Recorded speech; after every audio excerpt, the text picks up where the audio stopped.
those videos.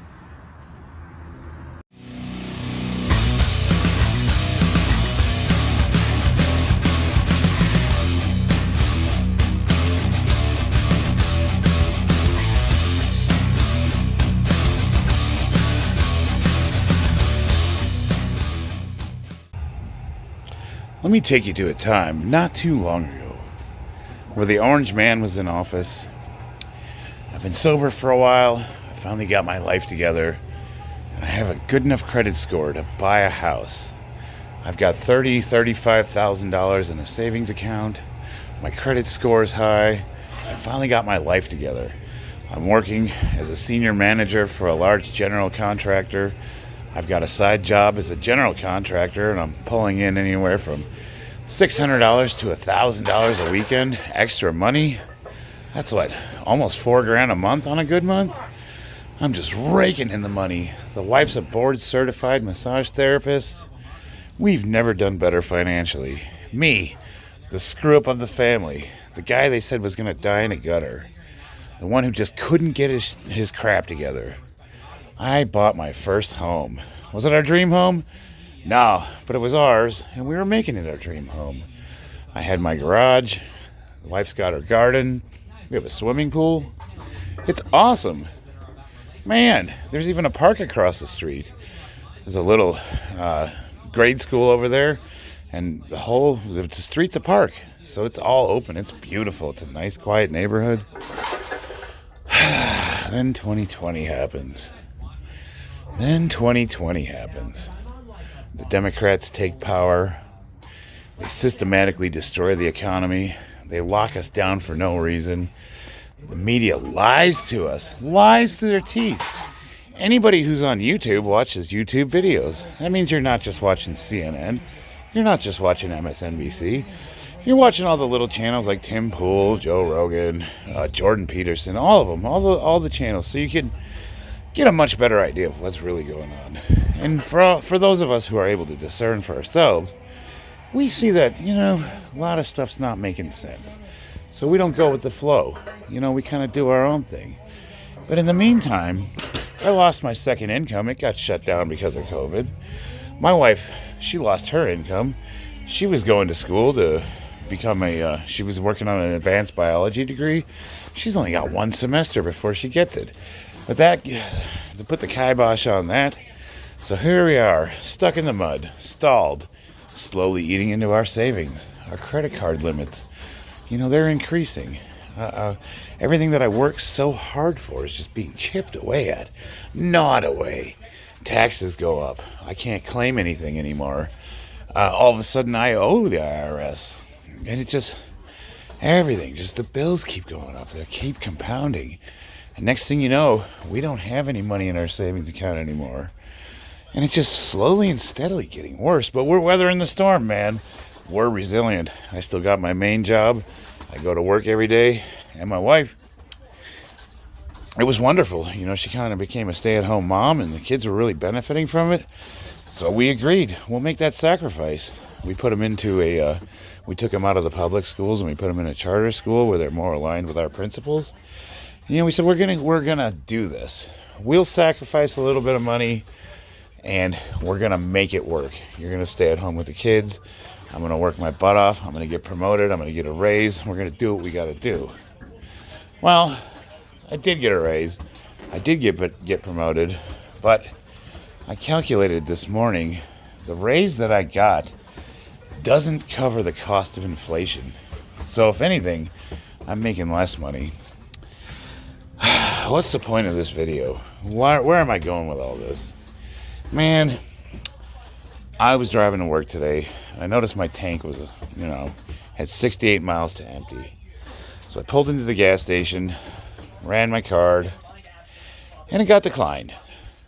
Oh, well, maybe I need to transfer some money. I get online. I check my account. I'm in the negative. I'm in the negative? How's that possible? I make low six figures. I'm by no means a millionaire, but I make good money. We pay our bills. We're fairly responsible. How am I in the negative? What is going on? sit down with the wife, talk to her about the bills, and we get the lowdown. We're behind on everything. You know, the house is on time, the auto loans are on time, the credit cards are getting out of control. We're late on the power bill.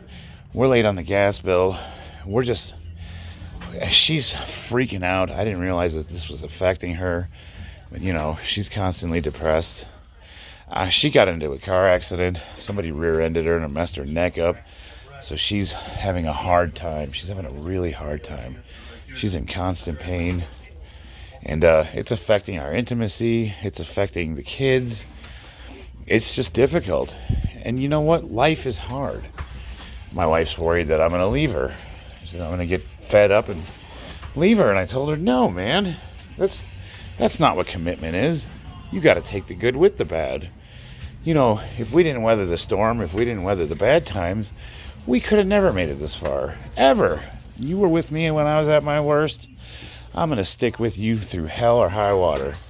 And it's just not going to happen. I take my commitment seriously. But I got to tell you guys, I get depressed. I get down on myself.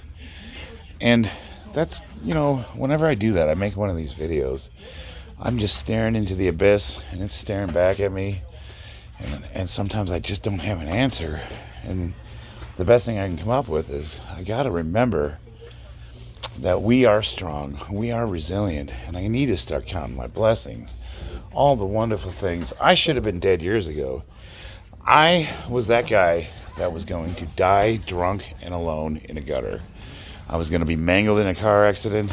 I was going to die of liver failure. There was no happy ending for the course that I had selected in my life. It is only by the grace of God that I didn't wind up in prison. I wrecked my car 3 times. 3 different times I was in a car accident because I was driving drunk. And by some miracle, I didn't get in trouble for any of them. Matter of fact, I hit a light pole when I was driving my Mustang. I came flying around a corner and bam, hit a light pole. And my house was right down the road, so I ripped it off that thing, put it in... I put it in gear, and I was dragging my bumper through my tires, just right down the road. And I whipped it into the driveway. And I called USAA, that were my insurance carrier at the time. And I was blasted drunk. I mean, I can't even believe I remember it because I used to have blackouts. But I remember this clearly. I was skunked, man. I called USAA. They showed up with a tow truck, didn't ask a single question. And I had a rental car policy, so I went to Enterprise Rental, drunk still. I'm still skunked. And Enterprise does this thing where they give you a comparable car. They didn't have anything comparable to a GT Mustang. So he offered me a Mercedes 350 sports sedan C-Class. I think it has something like 350 horsepower. It's a V6. I don't know if it's turboed or not, but okay. I took that. He gave me the keys. The guy was kind of looking at me funny, but they didn't say anything to me. There's no way he didn't smell booze on me. Impossible. It was absolutely impossible that they didn't know I was drunk, and they gave me the keys anyways. And that's Henderson, Nevada for you. I mean, hell, he was probably a tweaker himself. I mean, that's just the nature of that, area. Well, I went tearing out of there in that Mercedes, and I drove that sucker like I stole it. Had that thing for 3 months. The point of all of this is I'm so stuck right now, and I have to believe that most of you are going through this with me. I know you guys are. I make these videos where I try to talk about things that affect the mental health of men, and I try to be honest, and I try to, get that out of other men. But you're all so stubborn and stoic. I get a lot of comments calling me a beta male or a pansy or a softie. Oh my God, he's talking about his feelings. But guys, the suicide rate for men our age is alarming. We're not doing good right now. And you can't be afraid to talk about these things. What do I have? For the last year and a half, all I've really had was this YouTube channel and my powerlifting. I've only competed once. I got injured right before another competition, so I had to cancel and I had to give it up. I was primed to break those national records, and I had to drop out of the meet. I don't know if I'm going to get the national records now. I mean, I'm still doing great. I'm still lifting good, but I'm falling apart. I'm not able to focus. Work's had me on swing shift. I've been working swing shift. I'm that guy. I never say no. You want me to work graveyard? I'm there. I'm the one that has flexibility in my schedule, because a lot of the people I work with are single mothers. They got kids. They have obligations, and they've made arrangements so that they can work around their schedule. And I have my, Christina stays at home, so I'm able to kind of be the guy that they can move around quite a bit. And it's one of the reasons why when they downsized the company in between jobs, I made the cut. Usually the way it goes in construction is they man up everybody. They hire a whole bunch of people for the project. And when the project's over, it's just understood. You're more than likely going to be laid off or let go. And it's no hard feelings. It's just the nature of the industry. And most companies keep a small core group. They call it the family, the A-team, whatever you want to call it. They keep the people that they want, and they try to find work for them until the next job pops off. Well, God, I made it, I didn't get laid off, and they kept me around, and they kept me busy for a couple months, and they didn't really have a spot for me, but they kept me working, and now I'm running this project all by myself. Well, there's two of us. There's day and swing, and I'm running swing shift. Well, on top of everything else that's going around, my wife really, really wants my help at home. So she was looking forward to whenever they put me back on days. And that was supposed to happen Monday. I was all excited about it. I started planning.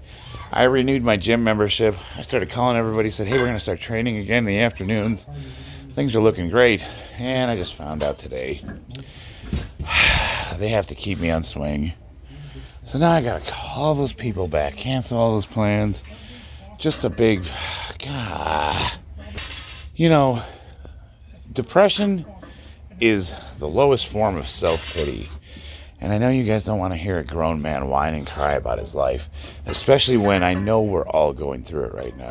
So really, the goal of this video is to look in the mirror, look yourself in the mirror, and just say, you know what? We got this. We're going to fight through it, tooth or nail. I have faith. That we're going to make it through. These times of uncertainty, I served in the military, and I still have friends that are, they're still involved. So I have a little bit of insight as to what's going on overseas. And I got to tell you, it might seem like the world's coming to an end, but you really can't believe what you're hearing on the news. It's all bullshit. If anything, Russia's economy is smaller than that of Texas. And they don't have the money for a long-term conflict. And as it's turning out, they have a very combat inexperienced. Although their equipment's good, they are a superpower, or they're at least a near-peer adversary, but they don't have their shit together. And they're getting it pushed in right now. Now, there's always a chance that, China's going to back them, and that could turn into something. But right now, it's kind of one of those things where you got to take a step back. You have to look at it and say, what do I have control over? I only have control over my own actions. All I can do is step up and live by my principles. If every man on this planet just did their part to take care of themselves first, their families, their communities, and they really focused on the things that they could control, getting better, getting stronger, getting smarter, getting a better job, working on yourself and your family, the world would be a better place. But we just have this tendency to find every reason not to focus on ourselves, and we look externally and we try to change the world. We rail against the world. We rail against the others. the ones we don't like, the ones that we don't agree with, the ones that we're philosophically and ideologically not aligned with. They are the enemy. And it's easy to get voices together, and it's like a mob. This mob gets out of control, and all we're doing is bickering at each other, and we're focusing on what's wrong with the world as opposed to what is right. And what is right? What is right? You're what's right.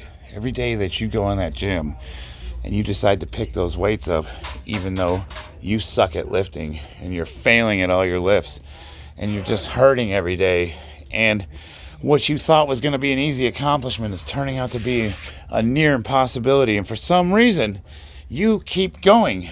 You're not giving up.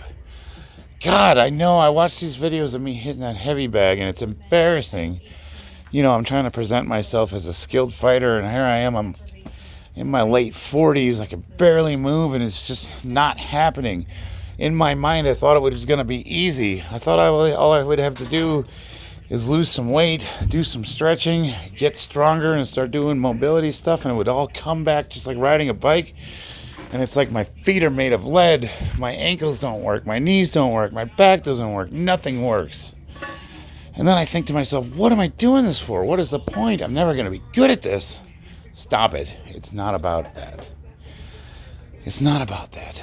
The struggle is the glory. It's about doing what you can do. It's about being better than you were yesterday. It's about being an example. You know what? I might be goofy. My videos might be stupid. And you might look at them and think, Jesus, what is this guy doing?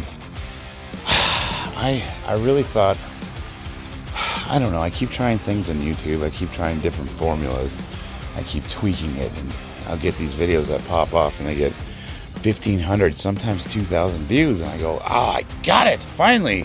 And then I'll repeat that, and the next one's 36 views, 20, 19. Oh man, so that's not working. So then I tweak it, you know, I tried the serious thing, I tried the goofy thing, I tried the be real thing. Maybe, I don't know. I thought maybe something would go viral. Maybe I could talk about something that would resonate with people. Maybe somebody would share. Maybe I'd get some subscribers. But so far, nothing. And I want to give up. I want to say, screw this. This is a waste of my time. I put so much of my time and energy and effort into these things, and it just doesn't work. Well, this is turning out to be one of my longest rants yet, so if you're still with me, I genuinely appreciate it.